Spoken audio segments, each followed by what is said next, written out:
un instrumento de un gobierno neoliberal. Entonces, no, estos son amenazas, estos son riesgos para nuestro mantenimiento, nuestras cuotas de poder, así que hay que eliminarlos, hay que... De pronto porque son oposición. ¿Oposición? Oposición interna. Oposición interna, contradicción interna. Bueno, si lo dejan ingresar, felicitaciones. O sea, vamos a probar de que, bueno, efectivamente todavía existe un mínimo de transparencia, un mínimo de democracia. Si no lo dejan ingresar, los micrófonos de Moderna son nuevamente suyos. Vamos a dejarlo ahí. ¿A qué hora le dan la respuesta? Me han convocado para las 7 de la noche, espero... ¿Se compromete usted a llamarnos si lo dejan ingresar? Claro que sí. Ok, pero lógico. Tito, estas reflexiones son de alto calibre.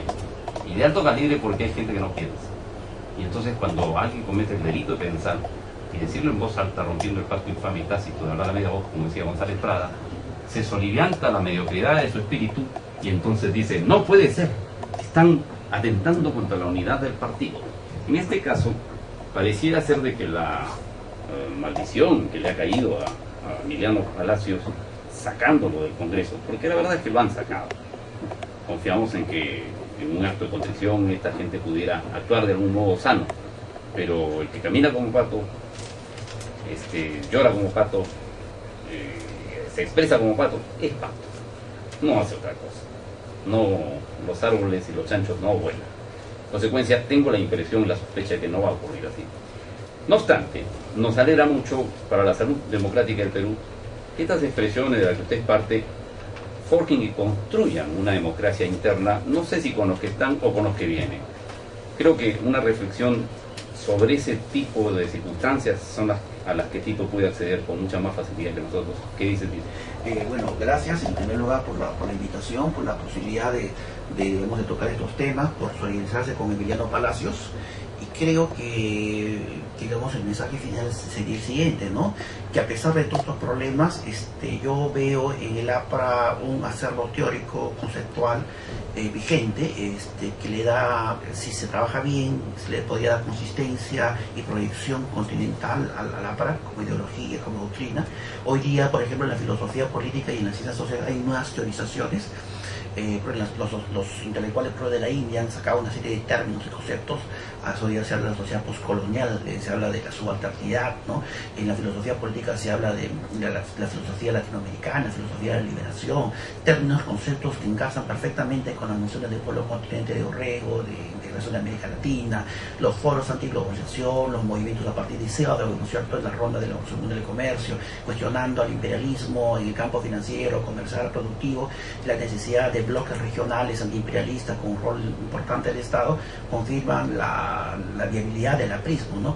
Y lo paradójico, ¿no es cierto?, esquizofrénico, es que en el APRA oficial se habla, hay la torre, pero que no hay una, digamos, no hay una correspondencia, ni se preserva, ¿no es cierto?, ese importante legado teórico y doctrinario, ¿no? En ese sentido, pues, hay una dicotomía, ¿no? Entonces el taller de Orrego, del cual Emiliano y yo formamos parte, busca hacer eso, busca hacer un espacio de reflexión intelectual, señalando la viabilidad, ¿no?, histórica del pensamiento aprista y su perdurabilidad en el espacio y en el tiempo.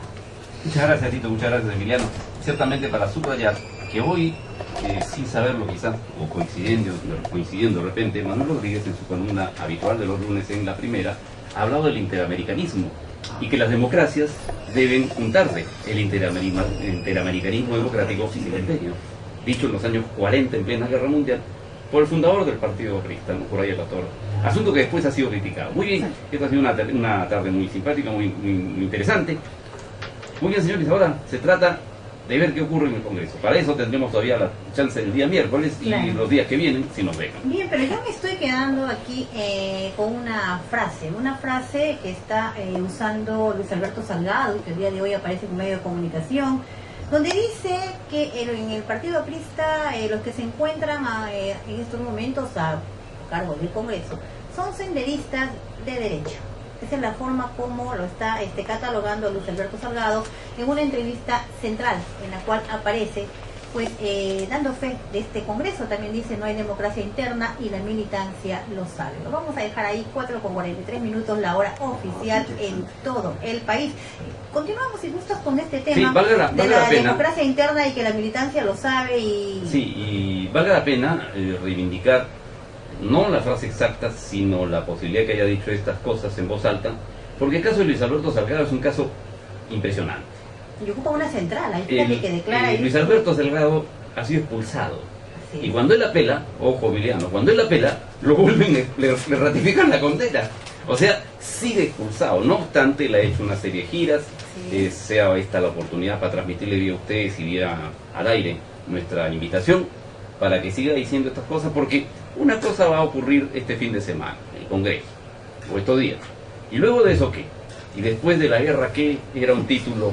Y en este caso vamos a hacer una analogía, una paráfrasis. Y después del Congreso, ¿qué?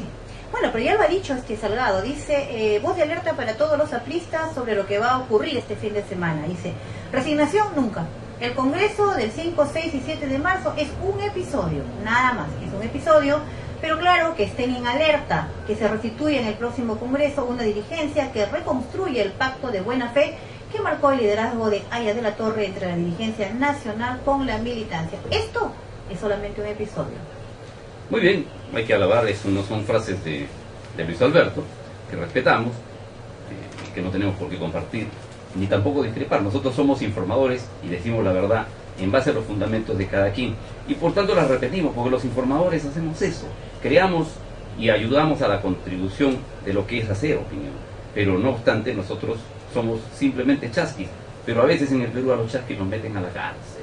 Y eso cuando los amenazan y se olvidan que todavía hay jueces en Berlín, todavía hay jueces que están dispuestos a hacer que la justicia cumpla su proceso y que no se encarcelen, ni se amenace, ni se utilicen las llamadas telefónicas para meterle miedo allá a los que tienen miedo. Nosotros no tenemos. Bueno, y citando la fuente, ¿no? Para que no haya tampoco mayores dificultades, esto es una central de un suplemento contratado del diario La Primera que lleva por título De Cambio, el día de hoy en la página central del diario La Primera, con las entrevistas acerca del tema del APRA que está tan vigente y este congreso que sin lugar a dudas va a dar mucho que hablar. No creo que dé mucho que enseñar, ¿no? Dará más que hablar. Bueno, no lo sé, pero muchas gracias, estimados amigos. Lo que sí tenemos que hablar es de otro terremoto, ya en el plano de la naturaleza. Lo ocurrido en Chile, dando cuenta aproximadamente, según lo que escuché en el último informe, de más de 720 muertos, la violencia en la naturaleza, la huida de los pueblos, los saqueos, dan cuenta exacta de cómo se comporta en la desesperación un pueblo y cómo es que estas lecciones de la naturaleza no tenemos por qué descartarlas. Somos un país que está en el mismo rango del cinturón de fuego y aquí podría ocurrir lo mismo. Y tenemos que entonces decirle a la población que al margen de los gentilicios que no tienen nada que ver con la desgracia de esta naturaleza, por la naturaleza, lo importante es entender de que nosotros podemos pasar exactamente lo mismo y más violento por la placa de Nazca en cualquier otra circunstancia parecida y con tsunami, porque tenemos una costa no tan larga como la de Chile, pero sí ciertamente muy larga y que se empeña. Yo rescato de lo que ha dicho, siendo que discrepo mucho con la presidenta Bachelet, que de socialista es más chilena que socialista, dijo ayer que la solidaridad es un requisito esencial del comportamiento ciudadano y el comportamiento cívico debe ser de solidaridad en el dolor, algo así como en el dolor, hermanos. Curiosamente parece el lema de un partido, pero bueno, aquí se dijo eso. Entonces lo que se necesita es una solidaridad militante respecto de cualquier sismo. Nosotros en este instante estamos en el piso 11 y si ocurriera la circunstancia de que tuviéramos que pasar un sismo, tendremos que hacer como hicimos en el sismo del año 2007, que desde internet y en pleno sismo empezamos a transmitir, aludiendo a las familias y anunciando lo que estaba ocurriendo en el Perú, para que las familias no se esperen los connacionales fuera del país, no busquen pues la salida.